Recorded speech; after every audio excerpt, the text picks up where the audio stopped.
Hey, welcome! Today, we're going to do something a little different. We're going on a journey to uncover the hidden story behind something you probably use every single day without even thinking about it: a simple word.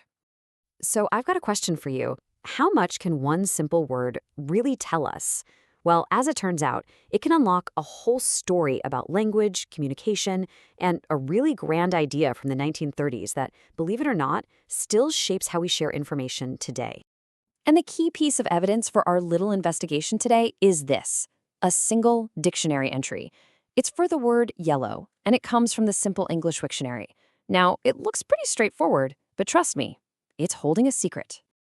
All right, so let's start by breaking this entry down. We're going to do a little dissection. Take a look at the anatomy of yellow as it's presented in this very, very particular dictionary. First up, the noun. The definition is about as simple as it gets. One of the colors people can see. That's it. Super clean, super direct, easy to get. And the plural is yellows. Seems simple enough, right? Next, we've got the adjective. And again, it's beautifully simple: a thing that is yellow in color. We also see the other forms: yellower and yellowest. The example they give, "the yellow car moves fast," is just direct and, honestly, pretty effective. Now, here's where it gets a little more interesting. Even in this so-called simple dictionary, there's a second, informal meaning. Yellow can also be used to describe someone who doesn't have courage. And the synonyms they list: cowardly, gutless, spineless. They make that crystal clear. The entry even covers pronunciation, which is cool. It highlights that tiny little difference between the UK and US versions. So in the UK, it's more of a yellow, and in the US, it's a slightly sharper yellow. It's a small detail, sure, but it kind of speaks to how thorough the entry is. So, okay, we've looked at the basics, the definitions, the pronunciations, all that.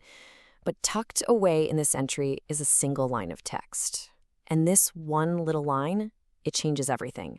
Here it is. It just says, "Yellow is on the Basic English 850 list." What does that even mean? It sounds so specific, right? This isn't just a definition anymore. It's some kind of classification. This, my friends, is our hidden clue. So now we have the big question we need to answer. What exactly is the Basic English 850 list? Because unlocking this is the key to understanding why this whole dictionary entry for yellow is designed the way it is.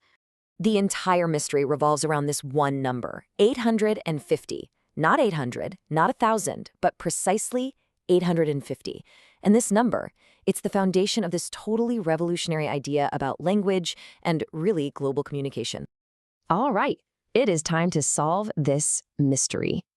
Let's dive in and explore what the Basic English 850 list is and why it's such a big deal. And here's the big reveal. Basic English is a simplified version of the language, and it was designed specifically for clarity and international communication. And it's built around a core vocabulary of, you guessed it, 850 essential words. But this isn't just about using fewer words, it's a whole philosophy. The goal is to make information accessible to everyone, from people just learning the language to experts in other fields. It simplifies the grammar, it focuses on the most common meanings, and it's the very foundation of that Wiktionary entry we've been looking at. The definition of yellow wasn't simple by accident, it was simple by design. So what's the big takeaway here? I mean, why does exploring one word and its place on a list from the 1930s still matter to us today? Well, our little journey with the word yellow reveals a really powerful idea.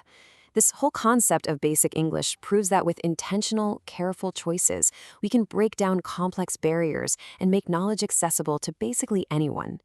And in a world of constant information overload, that kind of deliberate simplicity, that's a superpower. And all of that leaves us with one final thought. If a system built on just 850 core words can create so much clarity, what does that say about the thousands of other words we have to choose from?